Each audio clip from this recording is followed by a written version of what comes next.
Bonjour à tous. Dans cette vidéo, nous allons nous intéresser au processus de sédimentation. Après avoir visionné cette capsule, vous serez capable de définir ce qu'est une roche sédimentaire et d'expliquer comment se forment ces roches. Qu'est-ce qu'une roche sédimentaire et de quoi est-elle composée?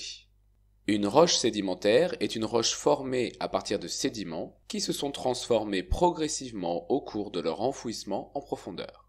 Il existe plusieurs types de roches sédimentaires, mais les plus fréquentes sont les roches détritiques qui représentent environ 85% des roches sédimentaires sur Terre.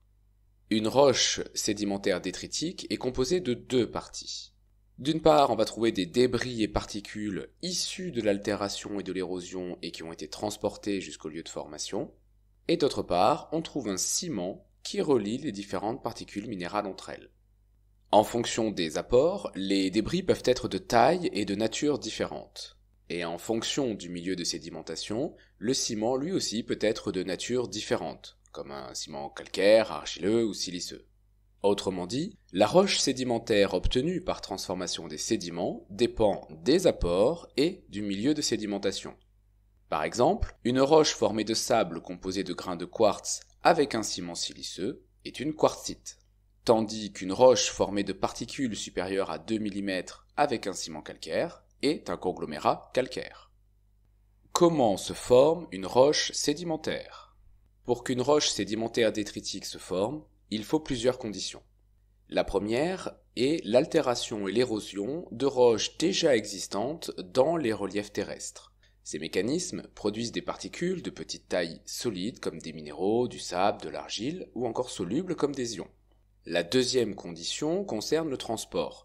Les particules vont être transportées depuis leur lieu de formation jusqu'au milieu de dépôt par des agents comme l'eau, le vent ou la glace. La troisième condition est la sédimentation. En effet, dans le milieu de dépôt, les particules vont sédimenter, c'est-à-dire se déposer progressivement au fond d'un bassin de sédimentation. Ces premières étapes vont se répéter de nombreuses fois et ainsi conduire à la formation de sédiments au fond des bassins de sédimentation. Cette accumulation provoque un enfouissement progressif des sédiments. Et au cours de leur enfouissement, ils subissent la diagénèse, c'est-à-dire leur transformation en roches sédimentaires. La diagénèse englobe deux processus majeurs, la compaction et la cimentation. Sous l'effet de l'enfouissement en profondeur, la pression augmente et les sédiments vont se compacter. L'eau contenue dans les pores, c'est-à-dire les espaces entre les particules, va être expulsée.